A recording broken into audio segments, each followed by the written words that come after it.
work, energy and power. This is very important concept of the physics. You have studied motion, gravitation, force, right now, or even flotation also, Archimedes' law, and after that you are entering into the work. How work is defined in physics? This is the important question which you understand. See that you are saying, oh, we are doing work. Why you are coming late today, sir? I have some work in home. आप लोग कहते हैं ऐसा, क्यों late हुआ? घर में काम. कैसा काम? तो हम घर से मार्केट गए, कुछ सामान लाए, घर में आए. तो इन फिजिक्स अगर डिफाइन करें तो ये काम ही नहीं हुआ actually. If in view of the physics, if I tell you didn't do any kinds of work in your own, you are telling lie, because there are displacement is nil. What is the conditions? Why? How force is applied here? Work is done when a force produces motion. First statement, the basic statement. जब force motion को produce करे, यानी कि this is a marker pen. This marker pen I kept here. तब energy and power. तो हम लोग अभी एक अच्छा एग्जांपल दिए कि काम कब होगा संपन्न, जब वस्तु में डिस्प्लेसमेंट होगा. यानी आपने कहा कि आप मार्केट से घर गए, घर से मार्केट आए और मैंने काम किया, लेकिन फिजिक्स में इसको काम कहेंगे ही नहीं. पहली बात, ये वर्क नहीं कहलाएगी. आपको वर्क तभी कहलाएगी जब आपका जो आपने सामान लाया वो पूरी तरह से एक जगह से दूसरे जगह डिस्प्लेस कर जाए. यानी कि अगर ये पेन यहाँ मार्कर है और मैं यहीं खड़ा होकर के पढ़ा रहा हूं, कोई काम नहीं किया. हाँ, काम तब हुआ जब हम ये पढ़ाते पढ़ाते मार्कर लेकर के दूर तक निकल गए. मेरा प्लेस हुआ, डिस्प्लेस्ड हुआ. हाँ, अब लाइटें नहीं है. ठीक है, तो क्या देखते हैं, तब हम लोग कहेंगे कि ये वर्क कहलाया. Marker light is the biggest trouble here, so due to this reason we properly switched off it. No need to on and off again and again. तो यहाँ क्या देखते हैं, वर्क इज डन कब, जब फोर्स प्रोड्यूसेस मोशन. पहला statement, but that is not a define. This is just like a statement. But what is the define of work actually? How we can say whether this work is being done or not? Work done in moving a body. देखिए, बड़ा अच्छा से statement को आपको understand करना है. ये statement पूरे वर्क को, आज मेरा वर्क का ही ये वीडियो है, कल एनर्जी का वीडियो, परसों पावर का वीडियो मिल जाएगा. Work done in moving a body is equal to the product of force exerted on the body and the distance moved by the body in the direction of force. यानी कि एक इस statement को थोड़ा सा हम एक्सप्लेन करते हैं. देखिए, ये हमारा प्लेन है, ठीक है, ये कोई प्लेन सरफेस है. This is a plane surface where we kept one object here. ये कोई ऑब्जेक्ट है जिसका मास है 20 kilo. Is the mass of 20 kilogram.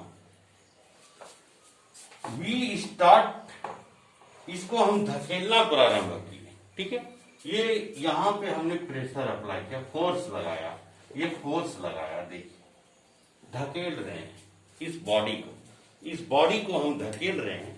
धीरे धीरे क्या होता है, ये जो बॉडी है ये मूव करके यहां तक आ, यानी कि यही सेम, ये जब फोर्स लगती रही तो ये प्लेस यहां तक आ गई. यानी कि क्या हुआ, इसका मतलब वर्क डन इन मूविंग. जब कोई बॉडी का वर्क डन हम तभी कहेंगे equal to the product of force exerted on the body. जो इसके बॉडी के ऊपर हम फोर्स लगा रहे हैं और फोर्स लगाने के बाद कुछ डिस्टेंस ट्रेवल करता है उसी फोर्स के डायरेक्शन में. यानी ये इधर लगा रहे फोर्स तो यही डायरेक्शन में, ऑटोमेटिकली जिस डायरेक्शन में हम ताकत लगाएंगे वही डायरेक्शन में बॉडी आगे की ओर जाएगी। सिंपल है। हम डायरेक्शन सीधा लगाएंगे सीधा जाएगी, ऊपर लगाएंगे ऊपर जाएगी। तो इस कंडीशन से हम कहेंगे कि मैंने कुछ काम किया। और ऐसे कंडीशंस के लिए वर्क इक्वल टू हम लिखेंगे वर्क बराबर फोर्स मल्टीप्लाई डिस्प्लेसमेंट। देखिए फोर्स डिस्प्लेसमेंट यानी कि ये दोनों अगर देखिए डायरेक्टली डिस्प्लेसमेंट आप समझ सकते हैं या डिस्टेंस समझ सकते हैं, लेकिन आपको एक चीज बता देते हैं, यहां पे 100% डिस्प्लेसमेंट को ही हम कंसीडर करें। एक बात ध्यान रखिएगा, कभी कभी क्या होगा, आप यहां से ठेलते ठेलते यहां लाए। देखिए कितना फिजिक्स में जो वर्कआउट होता है, how it is working properly. See this causes, you have start to pulling this object to here and 1 second you took to this same object to the here, no work is done. Whether आप एक crane people, you are calling the JCB machine and ask him to dig the some small inlet like गड्ढा खोदने बोलिए, उसने गड्ढा खोदा और गड्ढा खोद करके आप बोल दी इतना गड्ढा खोलना है 4 स्क्वायर मीटर्स क्या दी, तो उसने इस गड्ढा खोदा, आप बोल के चले गए और वो फिर गड्ढा को भर भी दिया, तो will you pay any amount to them? Because you are saying you didn't do any work. Where is work? कहाँ है काम? आपने काम ही नहीं किया, पैसा कैसे दूंगा? यानी गड्ढा तो खोदा आपने जरूर, लेकिन गड्ढा खोद के तो भर ही दिया फिर, तो काम कहाँ हुआ फिजिक्स में? काम तो तब होता जब वो गड्ढे खोदने के बाद मशीन बाहर, कुछ मिट्टी बाहर रहते। तो ये बात को बहुत ही लॉजिकल अंडरस्टैंडिंग करना है कि जब हम फोर्स लगाएं, यानी कि ये ऑब्जेक्ट, सिंपल लैंग्वेज में, if this object is here, हम इसको उठाए, फोर्स लगाए अकॉर्डिंग टू द डायरेक्शन, यहां फोर्स लगाए, यहां से उठा के ये ऑब्जेक्ट यहां आ गई हमारे पास, यहां थी यहां से यहां आ गई, तो हम कहेंगे ये वर्क हो गया। We can say now we have applied the force and some distance is traveled by this object, so we can say work is done. Okay, now we will consider about the SI unit and quantities. These both are the same function and we will derive one excess explanations about the work whatever is required in standard 9. ठीक है, देखिए तो work equal to आपने पढ़ा force into displacement या distance travel किया। आपको मालूम होगा वर्क जो है फोर्स का एसआई यूनिट, हम एसआई यूनिट को थोड़ा सा डेराइव करें समझने के लिए। फोर्स का एसआई यूनिट न्यूटन है ना, और डिस्टेंस का SI unit metre. Newton metre, 1 newton metre force, अगर देखिए क्वेश्चन करते, 1 न्यूटन फोर्स अगर हम 1 मीटर तक धकेलें, ठीक है, 1 मीटर तक अगर डिस्प्लेस कर दें, 1 न्यूटन फोर्स 1 मीटर तक धकेल दें, तो हम कहेंगे कि 1 जूल हमने काम किया। यानी कि 1 joule equal to 1 newton multiply 1 metre. So joule is the, ये तो ये गया ना, दोनों लिखे लिए, इसका metre. So joule is the SI unit of work। आप याद रखिएगा, हम न्यूटन मीटर डायरेक्टली सीजीएस में, बट हम लेंगे क्या? जूल लेंगे। ठीक है, क्या लेंगे? 1 जूल। जब भी हम बोलेंगे कि 5 न्यूटन, एग्जांपल हम बताएं, 5 न्यूटन फोर्स 2 मीटर तक धकेली गई, तो कितना वर्क हुआ? 5 मल्टीप्लाई 2, 10 जूल वर्क किए। ठीक है, फिर इसके सीजीएस यूनिट को भी देखते हैं, डाइन में है। ओके, अब हम पहले थोड़ा सा इसको एसआई यूनिट को, अब क्वांटिटीज को आपको बताते हैं। इसका यहां तक कंसंट्रेशन है। अब फोर्स क्या वर्क में डायरेक्शन होता है।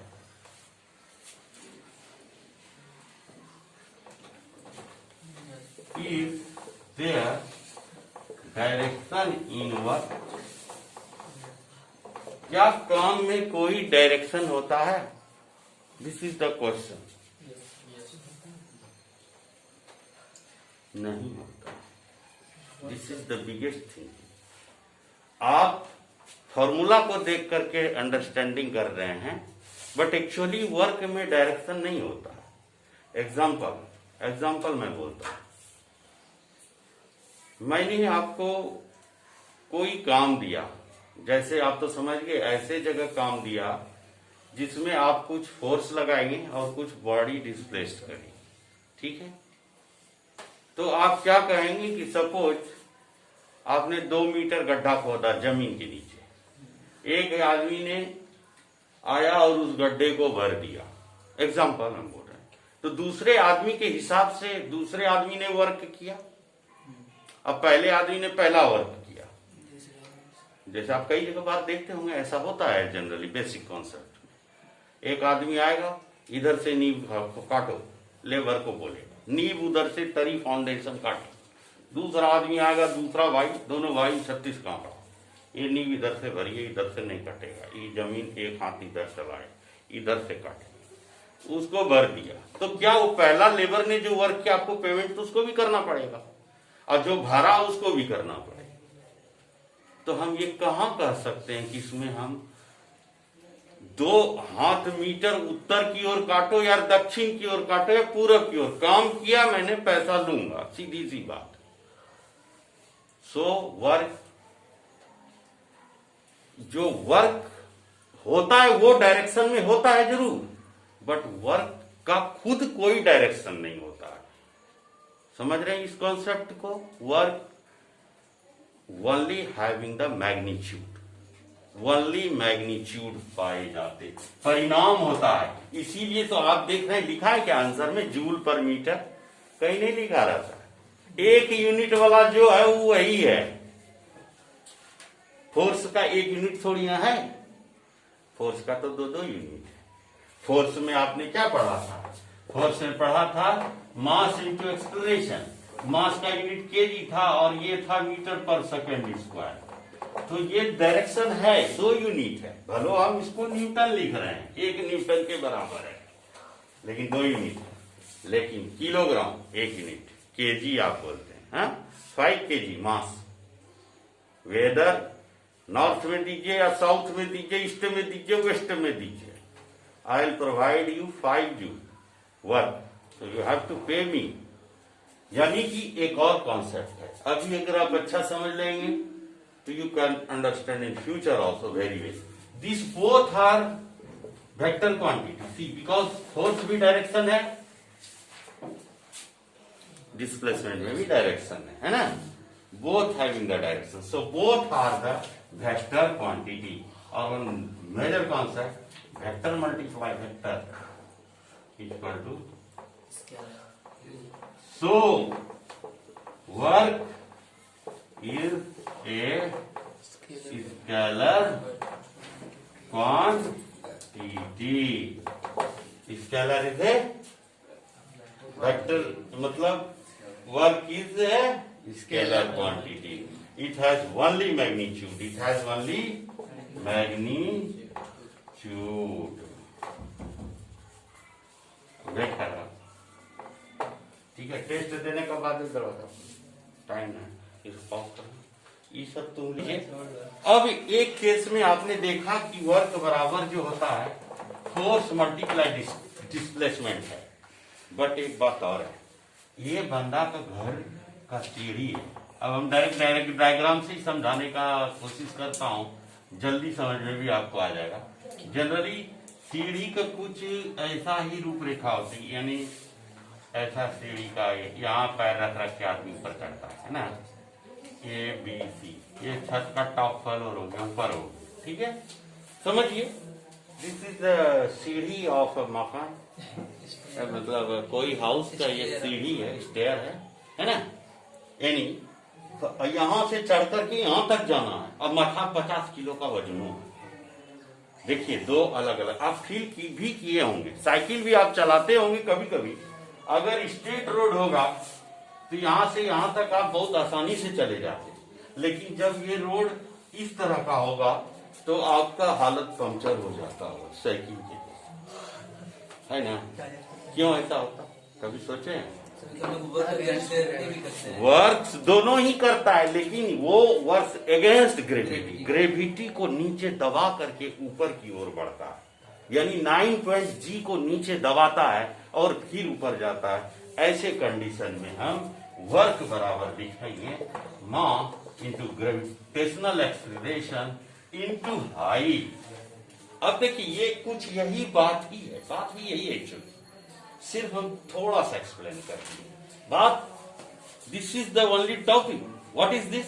मास फोर्स इनटू डिस्प्लेसमेंट ही है। आप देखिए, आप ऐसे भी पढ़ते हैं, फोर्स का फॉर्मूला आपने पढ़ा ही है, मास गुना एक्सीलरेशन, पढ़े हैं ना। तो ये मास माथा पे मान लेते हैं 50 किलोग्राम का वजन लिया, यहाँ एक्सीलरेशन लेते थे, ये भी एक्सीलरेशन, इसका जी का मतलब एक्सीलरेशन ड्यू टू, हाँ acceleration due to gravity. So it is very easy.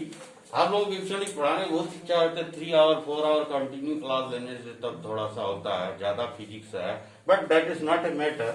You understand? This is the, or here is the S is the displacement or distance, but here H is equal to height or M is equal to, अरे बहुत मजेदार physics होता है। Physics is the actually number 1 language in all languages, all subjects, number 1 है इसके। तुम don't hate.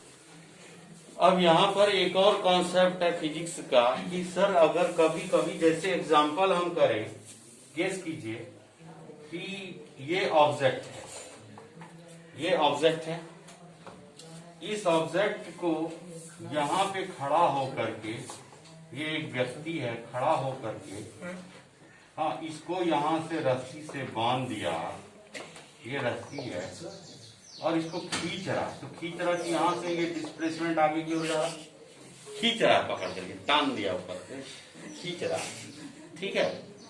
ऐसे condition में कभी कभी ये थीटा एंगल बनाती, देख रहे हैं थीटा कहते हैं एंगल को, any angle which is form is called the theta, ठीक है। आप समझ सकते हैं टेंस जो बना रहा है, लेकिन बुक का है कॉन्सेप्ट, ये थीटा एंगल बना रही है।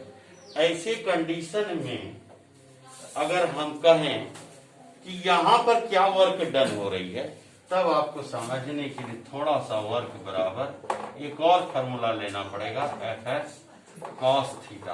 अब ये क्वेश्चन आती है जनरली मन में, ये कॉस थीटा क्यों लिए, चलिए नाम रखते हैं ए बी सी।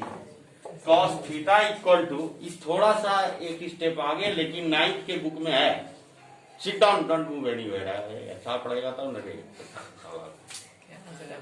हाँ कॉस थीटा, माथा माथ फिर उसको अर्जेंट है, हाइट, हाइट नहीं हाइपोटेनस, हाइट कौन बोला, ये विकास है क्या है, कॉस बेस बाय हाइपोटेनस। क्या नाम, बेस किधर है इसका थीटा का, ये बेस है और ये क्या है, ठीक है।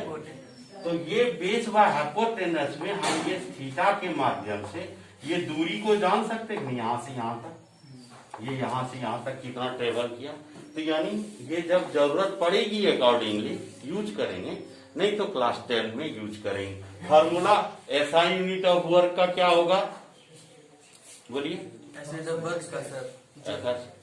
जूल, जूल एसआई यूनिट सबका जूल, नंबर 1। वर्क का टोटल वर्क का एसआई यूनिट जूल। 3 फॉर्मूला होंगे, कौन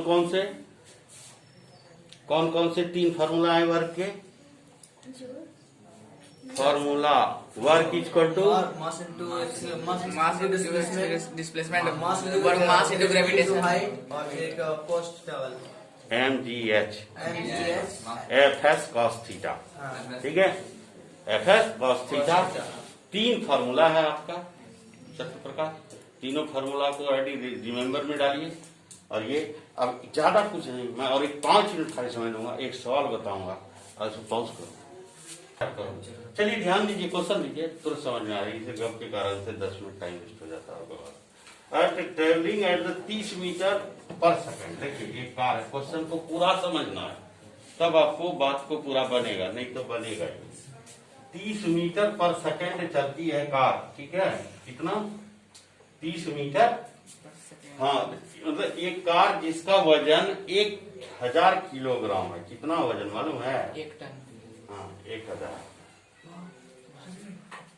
इसका वजन कितना है? 1000 किलोग्राम। तो मास कितना है? 1000, ठीक है। ट्रेवलिंग एट 30 मीटर पर सेकंड, ये कार यहाँ से चलती है, यहाँ तक की स्पीड पे जाती है, यानी कि 30 मीटर पर सेकंड के जाती है और डिस्टेंस 50 मीटर कवर करती है। डिस्टेंस एस कितना कवर करती है? 50 मीटर कवर करती है, ठीक है। और डिक्लेरेटिंग यूनिफॉर्मली, और what is the force exerted, force कितना एक्सर्ट करता है? फोर्स बराबर क्या होता है? मास इंटू एक्सेलरेशन, ठीक है। तो क्या आपके पास तो मास तो है, एक्सेलरेशन ही नहीं है ना। ध्यान दीजिए, ये जब तक नहीं आएगा तो फोर्स कैसे आप निकालिएगा? अच्छा, फोर्स नहीं निकलेगा तो आप वर्क बराबर फोर्स इंटू डिस्प्लेसमेंट कैसे कीजिएगा? तो ये फोर्स आना एकदम ही जरूरी है। क्वेश्चन दिमाग में लगाइए, लिसन केयरफुल्ली, यही ध्यान दीजिए। क्वेश्चन को किताब से मत समझिए, मेरे भाषा से समझने का प्रयास कीजिए कि क्या दिया हुआ है और क्या निकालना है, ठीक है। आप देखिए गौर से, फोर्स बराबर मास इंटू एक्सेलरेशन। मास दिया है, एक्सेलरेशन गाया हुआ, ठीक है। हम निकालेंगे पहले एक्सेलरेशन। अब एक्सेलरेशन निकालने के लिए हमारे पास 3 फॉर्मूले होते हैं, v minus you by T. Time नहीं दिया हुआ, वो बातें गलत है। देखिए, पहला आपको 3 इक्वेशन ऑफ मोशन तुरंत ब्रेन में घुमाइए, ब्रेन को अप टू डेट रखिए। जितना फालतू कामों में रखते हैं उससे ज्यादा इसमें रखिए। सबको सुनने दो, कोई दिक्कत नहीं, वो लोग भी वही सुनेगा। क्या वो कौन सा पढ़ाकू लोग है क्या? हमको नहीं मालूम है सब क्या कर रहा है। यहाँ ध्यान दीजिए, ठीक है। सारे स्टूडेंट के लिए है, वीडियो सबके लिए है। मैं ये 80 स्टूडेंट के लिए बनाता हूँ रे, कमाने के लिए नहीं बना रहा वीडियो, सीधी बात है। हाँ ध्यान दीजिए, पहला फॉर्मूला फिर क्यों फेल हुआ बताइए? v minus you by T बराबर ए में हम क्यों नहीं निकाल सकते हैं? टाइम गायब। Very good. दूसरा वाला देखिए, v square minus you square बराबर 2af। और एक तीसरा फॉर्मूला होता है, ये लग सकती है, तीसरा होता है s equal to u t plus half a t square, लेकिन ये भी नहीं लगेगी। यहाँ भी टाइम गायब, यहाँ भी टाइम गायब। टाइम इसमें नहीं है तो कोई दिक्कत नहीं है, ये तो हमारा यूजफुल है। यहाँ टाइम है, here is time available, but in this question time is not there. यहाँ भी टाइम नहीं देयर है, बट यहाँ टाइम ही नहीं है, हम यूज नहीं करेंगे। हम इसको यूज करेंगे, इसको इसलिए यूज करेंगे कि देखिए 30 मीटर्स के बाद जब ब्रेक अप्लाइड होती है तो वहां से हम ये तो पता कर सकते हैं कि एक जो है रिटार्डेड हो रहा है, डिक्रिएट हो रहा है एक्सेलरेशन पे। तो आप एक ले सकते हैं कितना? 30 मीटर पर second.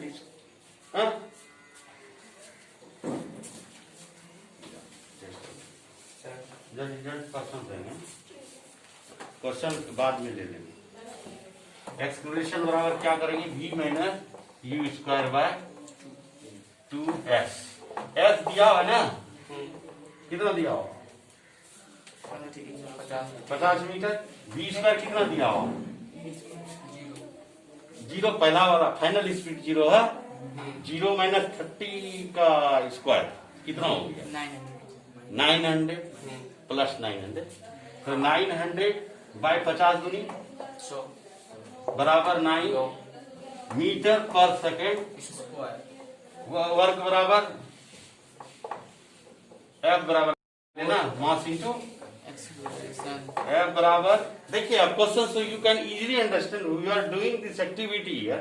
F equal to mass into acceleration mass is how much 1000 acceleration कितना 9 9000 न्यूटन वर्क बराबर फोर्स इनटू डिस्प्लेसमेंट फोर्स कितना 9000 9 into 50 हाँ 50 यार डिस्प्लेसमेंट डाल दो हो गया कितना आ रहा 4 लाख आ गया पर लाख 50,000 कितना 45 to the power 45 into 10 to the power 4 joule हो गया